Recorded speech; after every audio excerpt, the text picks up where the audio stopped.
আজ দুপুরের মধ্যেই হচ্ছে আমাদের হসপিটালে যাবতীয় যা কাজ ছিল সব কিছু কমপ্লিট হয়ে যায়। তাই আমরা চিন্তা করি যে হসপিটালের কাজ যেহেতু আমাদের কমপ্লিট হয়ে গিয়েছে, তাহলে এই মুহূর্তে হচ্ছে কোথাও থেকে একটু ঘুরে আসি। যেহেতু মোটামুটি আমরা এই কয়েকদিন টোটালি হচ্ছে ব্যস্ততম সময় কাটিয়েছি, একদমই সময় পাইনি কোথাও যাওয়ার। তাই চিন্তা করলাম এই দুপুর থেকে হচ্ছে রাত পর্যন্ত যেহেতু আমাদের হাতে সময় আছে, তাহলে আমাদের লোকেশন থেকে কাছাকাছি এরকম কোনো লোকেশন যদি থাকে ঘোরাফেরা করার জন্য, তাহলে ওই লোকেশনটা থেকে ঘুরে আসি। তো আজকে হচ্ছে আমরা যাব চারমিনার। চারমিনারটা যদিও আমাদের লোকেশন থেকে অনেকটাই মোটামুটি দূরে, আর যেতেও কিন্তু অনেকটাই সময় লেগেছে। আমরা হোটেল রুম নিয়েছিলাম হায়দ্রাবাদের বাবুখান ল্যান্ডে। সো ওই লোকেশন থেকে চারমিনার যেতে আমাদের যে সিএনজি ভাড়া পড়েছে সেটা হচ্ছে 400 রুপিস, মানে যেতে 400 রুপিস এবং হচ্ছে আবার যদি আমরা ব্যাক করতে চাই তাহলে 400 রুপিস, টোটাল হচ্ছে 800 রুপিস। তো এই 800 রুপিসের মধ্যে হচ্ছে উনি আমাদের জন্য ওইখানে হচ্ছে 2 ঘন্টা ওয়েট করবে। সো আমরা হচ্ছে এটা ওনার সাথে কন্ট্যাক্ট করে নিয়েছি যে আমাদের যাওয়া আসা প্লাস হচ্ছে উনি 2 ঘন্টা আমাদের জন্য ওয়েট করবে। এই টোটাল মিলিয়ে হচ্ছে 800 রুপিস। হায়দ্রাবাদের আমাদের লোকেশনের আশেপাশে কোথাও কোনো স্ট্রিট মার্কেট নেই। সো কেউ যদি হচ্ছে শপিং করতে চায় তাহলে কাছাকাছি ওই যে এএমবি মলটা আছে। আর যদি স্ট্রিট শপিং যারা পছন্দ করে তাদের জন্য হচ্ছে এই একটু কষ্ট করে এই দূরে আসতে হবে এই চারমিনারে। সো চারমিনারে আসতে গেলে আমাদের মোটামুটি অনেকটা সময় নিয়ে তারপরে কিন্তু আসতে হবে।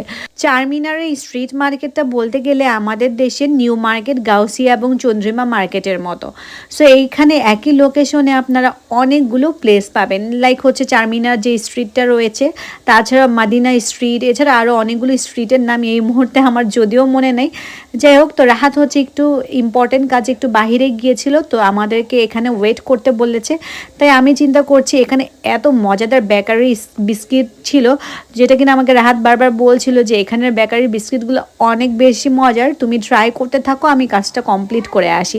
তো আমি এখানে আমার জন্য একটা জাফরানি চা নিয়েছিলাম। আমার কাছে মনে হয়েছিল এখানকার জাফরানি চাটা নিশ্চয়ই অনেক বেশি মজা হবে। সো আমার নিজের জন্য একটা জাফরানি চা নিয়েছি, দেখতেই পাচ্ছি উপরে কিন্তু জাফরান দিয়েছে। আর দুইটা হচ্ছে আমি ওসমানি বিস্কিট নিয়ে নিয়েছি। তোমরা বললে বিলিভ করবে কি না জানি না, বিশ্বাস করো এই জাফরানি চাটা অনেক অনেক বেশি মজার হয়েছিল। মানে আমি যদি নেক্সট টাইম কখনো আবার এখানে আসি তাহলে মাস্ট এই জাফরানি চাটা আর এই উসমানি বিস্কিটটা মাস্ট ট্রাই করব। আমার কাছে এই বিস্কিটটা এত বেশি মজা লেগেছে যে আম্মুকে বললাম যে তুমিও একবার একটু ট্রাই করে দেখো। যদিও তার খাওয়াটা একদমই আসলে অনুচিত, তারপর অল্প একটু পরিমাণ আম্মুকে বললাম যে ট্রাই করে দেখতে পারো, বেশি খাওয়া যাবে না। যেহেতু আমি এটা আমার নিজের জন্য নিয়েছি, তো আম্মু একটু ট্রাই করে জাস্ট দেখছে আর বলছে আমাকে বারবার সত্যি অনেক বেশি অসাধারণ ছিল। তো রাহাত হচ্ছে ওর কাজ কমপ্লিট করে হচ্ছে চলে এসেছিলো। তাই আমি রাহাতকে বারবার বলছিলাম যে এইখানকার বিস্কিটটা এত বেশি মজার, আমি হচ্ছে ঢাকায় এই বিস্কুটগুলো নিয়ে যেতে চাই, তো কীভাবে নেওয়া যায় তুমি একটু ওনাদের সাথে কথা বলে দেখো।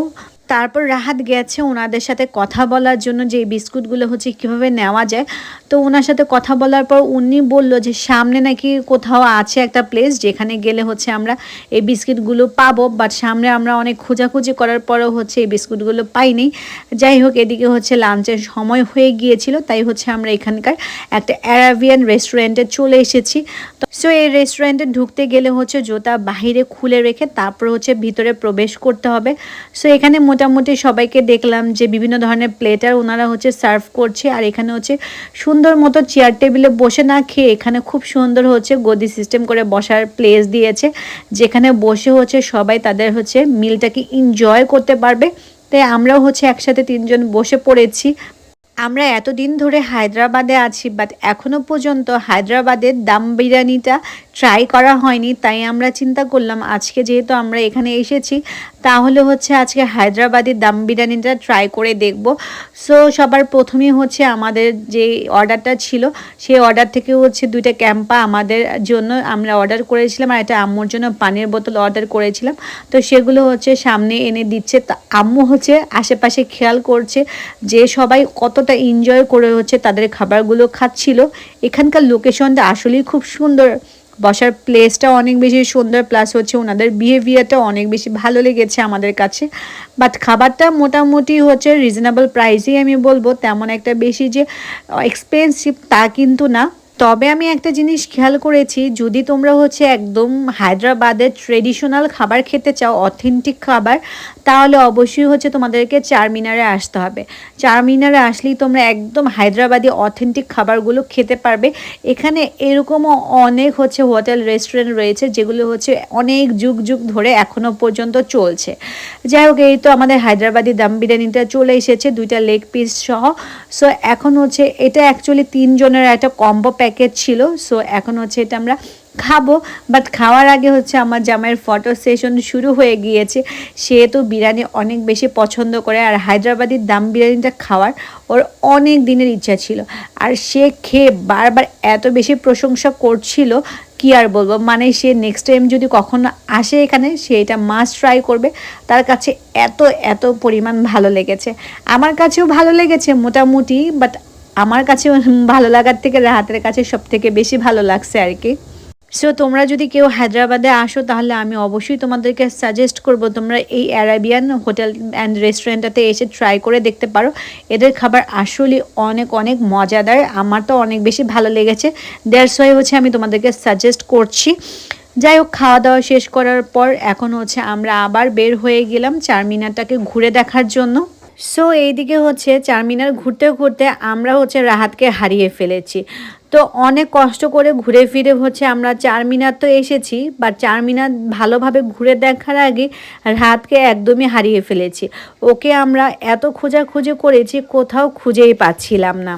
সো যার কারণে এত বেশি স্ট্রেস হয়ে যাই, আর আমাদের ভালোভাবে চারমিনার ঘোরাই হয়নি। পরে অনেক কষ্ট হচ্ছে আমরা ওকে খুঁজে পেয়েছিলাম, যার কারণে হচ্ছে পরবর্তীতে আমার এই ভিডিওটা আর কন্টিনিউ করাই হয়নি।